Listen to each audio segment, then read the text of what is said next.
Che succede qua, Bargello? Tutto fatto. Tutto a posto, signor commissario. Per fortuna sono arrivato in tempo.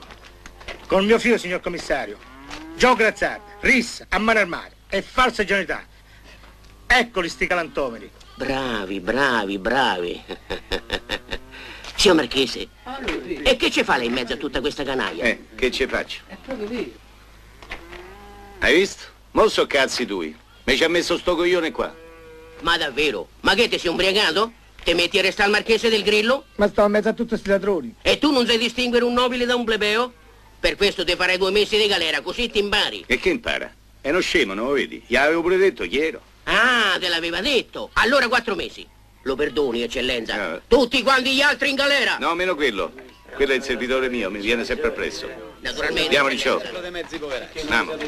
Ricciò, vai a vedere come vanno i lavori via dei banchi vecchi. Io faccio una scappata dagli Orsini e vi raggiungo. Ci vediamo all'alba, eh?